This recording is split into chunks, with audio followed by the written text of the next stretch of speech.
कामख्यां कामदां श्यामां कामरूपां मनोरमां ईश्वरीं त्वामहं वन्दे दुर्गा दुर्गतिनाशिनीं परब्रह्मस्वरूपां च वेदगर्भजगन्मयी शरण्ये त्वामहं वन्दे दुर्गा दुर्गतिनाशिनीं।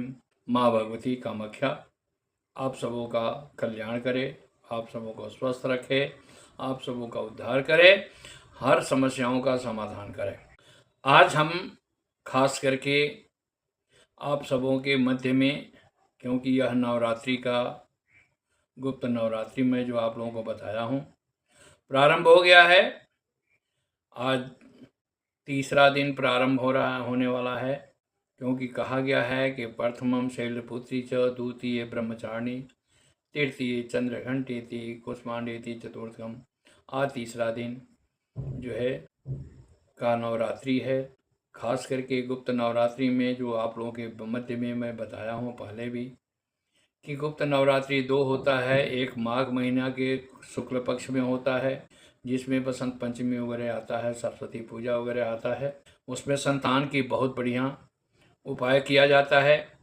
और ख़ास करके यह आषाढ़ की जो गुप्त नवरात्रि है, पैदा करने से मारने तक का प्रक्रियाएँ होती है। इसमें सबसे बड़ी चीज़ ये है कि आजकल मैं देख रहा हूँ बहुत जगह लोग वशीकरण का प्रयोग करते हैं कि ये वशीकरण का है, आकर्षण का है, सम्मोहन का है। तो मैं आगे भी आप लोगों को कह चुका हूँ कि स्त्री जाति पैदाइश ही तीन चीज़ लेकर के आती है, क्योंकि पहला वो आकर्षण, सम्मोहन और वशीकरण। शादी के बाद विद्वेषण भी उसके पास आ जाता है और उच्चाटन भी आ जाता है। तो मेरा कहना यह है कि अगर आप खास करके सनातनियों को मैं ये प्रार्थना करूँगा कि देखिए, कभी भी जब तक माँ बाप का संस्कार जहाँ ठीक है, क्योंकि मनुष्य का जीवन तीन जगह से मिलता है। पूर्व जन्म कृतं तपः भाग्य में प्रजायते, पूर्व जन्म के तपस्या से भाग्य का रूप में परिणत होता है। माँ बाप का संस्कार आपको देता है। तीसरे, आपको माहौल किस तरह का मिलता है। तो छोटी छोटी साधनाओं को करके लोग क्या करते हैं कि वशीकरण कर लेते हैं। किसी को कुछ खिला दिए, किसी के ऊपर कुछ डाल दिए, किसी के ऊपर पैर का मिट्टी ले लिए। ये सब प्रक्रियाएं गलत होती, और खास करके हमारे हिंदू सनातनी जितने भी हैं वही लोग भ्रमित होते हैं।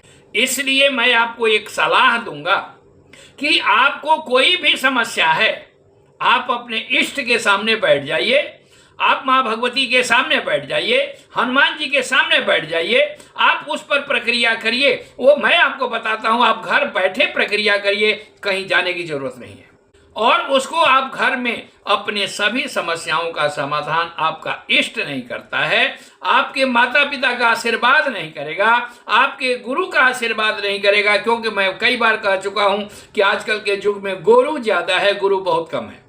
गुरु का मतलब है कि आपके जीवन के जो भी कांटे हैं, आपके रास्ते में जो भी जीवन में बर्तन परेशानियां हैं, उसको दूर करके आपको जो है सो शांति मिले, सुकून मिले, आप वहां पर समझिए। दूसरी चीज, आप कहीं भी जाइए, आपके मन का जब तक ठहराव नहीं होता है, आप वहां पर मत जाइए।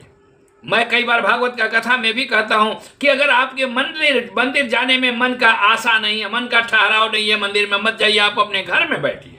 आप किसी के पास जाते हैं, सबसे बड़ी बात है इमोशनल मत होइए। अंधविश्वासी जब होंगे, आप कोई भी रिसर्च करिए कि ये सामने वाला आदमी है आपके हक में अच्छा है या बुरा है। क्योंकि कहा गया है कि आहार निद्रा भय मैथुनंच सामान्य में तत् पशु भी नराणा। पशु भी और मनुष्य में दोनों चारों चीजें हैं। आहार माने भोजन, दूसरा निद्रा, नींद, आहार निद्रा, भय डर और मैथुन क्रिया, ये चारों चीज पुरुष और मनुष्य में बराबर है। खास करके जो भी काम कहा जाता है, लोगों को डरा करके काम किया जाता है, इसलिए आप डरिए मत। आपको अपने इष्ट पर विश्वास रखिए, आप अपने गुरु पर बात जो है, कुछ नहीं तो परमात्मा पर, माँ भगवती पर, कलौ चंडी विनायको, माँ भगवती पर भरोसा रखिए, आपका सारा कल्याण होगा। कोई भी आदमी किसी से आशीर्वाद लेकर के ही आपको कुछ देगा, चाहे हम हो या कोई भी हो। उसके पास अपने लिए अगर कुछ होता तो आपको क्यों लेता। हम अपने लिए करते हैं, क्योंकि मैं कई बार चैनल में भी कह चुका हूं कि जो भी कुछ करना होगा तो हम अपने लिए करेंगे, आपके लिए क्यों करेंगे। आप जो है खास करके अपने इष्ट को मनाइए, अपने माता पिता को खुश रखिए, सारे जीवन का कांटा साफ हो जाएगा। अरे आज दिन है कल रात होगा, आज रात है कल दिन होगा, इसके विचार जरूर करिए। अगर आपको लगता है कि किसी ने आप पर कुछ किया है, उसके लिए आप क्या करिए कि शनिवार के दिन नियम बना लीजिए। ऐसे नवरात्रि चल रहा है, शुक्रवार को छोड़ के किसी भी दिन कर लीजिए। कल मंगलवार आ रहा है, आप मंगलवार को कर लीजिए। एक नींबू लीजिए और सिर से पैर तक ऊपर से नीचे उतारना है, नीचे से ऊपर नहीं उतारना है। आप 9 बार ऊपर से नीचे उतारिए और 3 बार एंटी क्लॉक सिर से घुमाइए और घुमा करके कहीं सुनसान जगह में घर से बाहर छोड़ दीजिए, ऐसे जगह में कि फिर आपको उधर रात भर नहीं जाना हो। आप 9 बार करिए, आपको देखिए फर्क पड़ता है कि नहीं पड़ता। दूसरी चीज, आपके घर में लगता है कि निगेटिविटी है, आपके पास काम नहीं हो पाता है, आपके कस्टमर हैं, आपका बिजनेस है ठीक से नहीं चल पा रहा है, आपके घर में अगर लगता है कि मेरे, क्योंकि अक्सरहा लोग कहते हैं कि आपके भाई ने करवाया है, भतीजा ने करवाया है, भाभी ने करवाया है, माँ सास ने करवाया, ये सब कुछ नहीं होता है भाई। आपका ग्रह दोष है, इसलिए किसी का कृत्रिम दोष आप पर आता है। क्योंकि मैं फर्स्ट चांस में जब 1 साल पहले मैं जनवरी में जब इंटरव्यू दिया था हिमांशु भट्ट के यहाँ, तो मैं यही कहा था कि जिसका ग्रह खराब नहीं होगा उसके ऊपर कोई भी प्रक्रिया कामयाब नहीं होगी। राहु केतु शनि जब तक आपके पर खराब नहीं होंगे तब तक आप पर किसी भी कृत्रिम दोष का प्रयोग नहीं होगा। अगर बाई चांस कोई कहता है कि आप पर ये किया हुआ है, हनुमान जी हमारे सर्वोपरि हैं, हनुमान जी को आराधना करिए।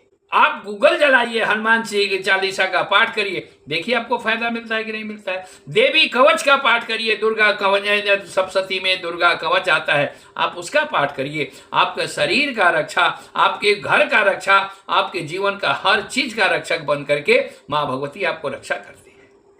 करना आपको पड़ेगा। आप जब नहीं करना चाहते हैं तब किसी के पास जाते हैं कि भाई आप हमारा काम कर दीजिए, अगला जो है सो एक बार जो आपकी कमजोरी पकड़ेगा वो कहीं ना कहीं आपको तब पहुंचेगा। आप अपने माँ बाप का चरण छूइए। सबसे बड़ी बात यह है कि आप नित्य प्रति 6:30 से 7 के बीच में अपने माता पिता का पैर छूइए। अगर जिसके पास माता पिता नहीं है वो हनुमान जी के यहाँ ले जा करके 4 ठो अनार या 4 ठो लाल सेव दे, इसके बाद देखिए क्या फर्क पड़ता है। हनुमान जी के दाहिने चरण का सिंदूर ला करके अपने टीका करिए। उससे भी नहीं तो अपने घर के दरवाजे पर सतिया बनाइए, स्वस्ति बना करके नित्य प्रति वहां पर धूप बत्ती करिए। हनुमान जी आपके परिवार के रक्षक बनेंगे। आपके कारोबार में अगर काम ठीक से नहीं चल रहा है, उसके लिए मैंने पहले भी मंत्र बता रखा हूं, आज फिर बता रखा हूं, क्योंकि ये नवरात्रि है। नवरात्रि में किसी भी दिन कर सकते हैं। ओम ह्रीं ये न शुक्ली कृता हंसा मयूरा चाति चित्रिता हरिता सकृता सुका सामे वृत्ति विधास्यति ह्रीं ओम। इस मंत्र का 9 माला जाप करिए, देखिए आपको फायदा मिलता है कि नहीं मिलता है। क्योंकि आप जीवन में कुछ पाना है, आपको कुछ करना पड़ेगा। तो इसलिए मेरा कहना है कि आप जो भी क्रिया करते हैं पहले माँ बाप का पैर छूइए। अगर उससे भी नहीं है तो गूगल जला करके हनुमान चालीसा का नित्य प्रति पाठ करिए 11 बार। उसके बाद दुर्गा कवच का पाठ करिए। सबसे बड़ी, जब आपको लगे कि मेरे पास कोई मुसीबत ऐसा है कि कोई रास्ता नहीं है, उसके लिए 32 नाम का दुर्गा जी का जो है सो पाठ करिए और नित्य प्रति गूगल जलाइए। आप अगर कहेंगे कि गुरु जी आज हमारे पास फोन आया था एक कि महाराज जी हम बहुत परेशान हैं, कोई उपाय करने के बाद भी नहीं हो रहा है, आपका गलती का सजा है कि माँ भगवती आप पर बात नाराज है। आप ये काम करिए ना, नित्य प्रति गूगल जलाइए, गूगल का धूप जलाइए और गूगल और हींग का धूना दीजिए घर में। इसके बाद नित्य प्रति कवच का पाठ करिए, दुर्गा जी के 32 नाम का पाठ करिए, देखिए आपको फायदा मिलता है कि नहीं। धन्यवाद। फिर मैं आगे मिलूंगा अगले दिन। आपको माँ भगवती सदा खुश रखे, कल्याण करे आपका, आप सब सुखी रहें, सुसंपन्न रहें। जय माँ जगदम्बा, जय माँ कामाख्या।